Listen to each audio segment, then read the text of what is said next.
This man is dropping truth bombs. Take a listen. I mean, doesn't the Quran say that men have authority over women? Well, don't they? I mean, according to your own narrative, men have been running the show. The feminists are asking for their so-called rights from who exactly? Okay, if you didn't have what you call patriarchy, then what you would have is a hell on earth for women. Because clearly, women do not have the power to coerce men, to force men, to make men deal with them this way or that way. If you're out somewhere and a man starts to chat you up and you don't want to be chatted up, what do? You tell him, I have a boyfriend, I'm married, and he goes away. You have to conjure up an imaginary man to get him to back off, because 9 times out of 10, only a man can keep another man in check, because men are inherently more dangerous than women. Instead of patriarchy, replace that word with bodyguard. What makes more sense? For you to be my bodyguard or for me to be your bodyguard? Who do you think is more capable of protecting who? From who? If men didn't protect women, who would? Why, men would do whatever they wanted. And isn't your bodyguard responsible for you?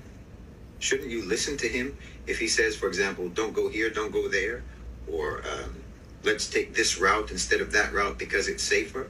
Isn't that authority? Yeah. But he's doing it for you. Would you feel resentment about that authority? That's irrational. Look, you cannot dismiss the importance of physicality, human physicality. We're physical beings. Technology does not level the field the way you think it does. And if you were walking in the street by yourself late at night and you see a man coming towards you, which one of the two of you is more likely to be afraid? Who's going to be scared of who? Me. But see, you in the West have confused this. The feminists have confused this. The power imbalance. That literal physical power imbalance. That imbalance in the ability to coerce and exert force and to be violent. It's just a fact and a reality of the power imbalance between men and women. But your culture is in love with power. It's in love with force. It's in love with violence. So to you, whoever has the greater capacity for violence, whoever has the greater capacity for being dangerous, then that person is better. The one who can exert his will is better. Whoever has the power to force people to do something is better. And whoever is weaker is less. It's because you admire power so much, and you admire force, and you admire the ability to coerce, that you find yourself resenting that men have authority over women, or the idea, the concept of men having authority over women, because you think it's unfair. You think that women are being deprived. But remove that authority and see how deprived you'll be. Remove that authority and you will be in danger. You will be deprived of your safety. You'll be deprived of your security, your freedom, and maybe your life. You invent a concept, this concept of equality, and treat it as sacred, and you believe in it religiously, with religious devotion, and you demand that everyone believes in it, and no one can dare doubt the reality and the holy truth of the concept of equality, even though all evidence that you are exposed to on a daily basis disproves that concept. So you'll make fun of us and you'll look down on us and you'll insult our intelligence for believing in something that you say we don't have any proof for. Meanwhile, you're believing in something for which all of the proof that exists disproves it. You see how incoherent your thinking processes are? You see, all modern feminism has to their advantage are words.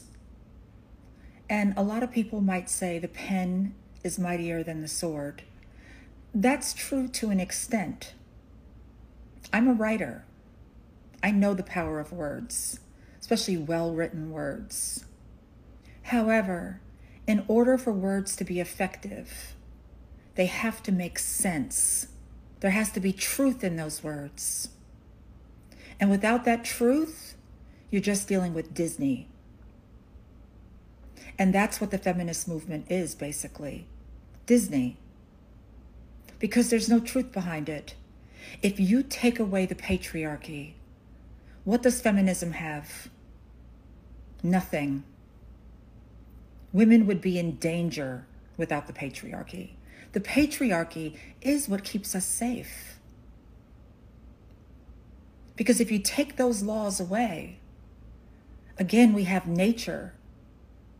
We have the nature of man and the nature of woman, which is not just the emotional nature, it's also the physical nature. And that, as women, we do not want to confront because we know what it means. We have no foot to stand on. We are physically weak compared to men. The only demographic of human beings on this planet that women have an advantage over are children. And we utilize that advantage as well. So without the structure of patriarchy, you would have men dominating women, women dominating children, and children dominating each other. That's the way it works. That's the totem pole of power. And as he stated in this video, as a culture, we are obsessed with violence and strength and dominance. What it boils down to, the anger that's in a lot of women. We're jealous of men. And I don't care what you say to me. That is the truth. Because you know what physical strength means. You know what dominance means. And you know you don't have it. So you're trying to write it into history. And good luck with that.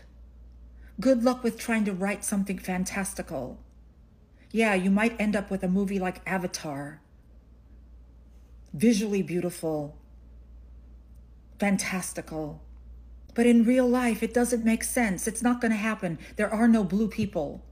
You might have movies like She-Hulk and other films where women have an unimaginable amount of strength where they can go toe-to-toe with men. But as we know, that is not real life, right?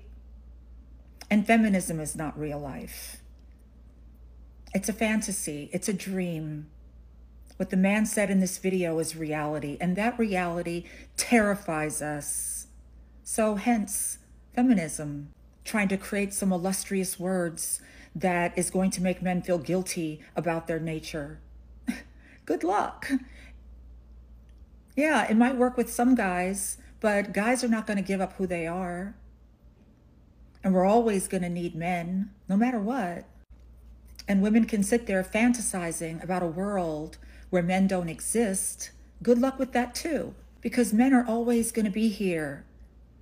So will bears and other animals that we're afraid of. They're always going to be here. Nothing you can do. That's the planet we live on. So keep working with your words. Keep trying to make men feel guilty. Keep trying to make men feel that we need an egalitarian planet. Egalitarianism doesn't exist. Equality does not exist between the genders. It simply does not.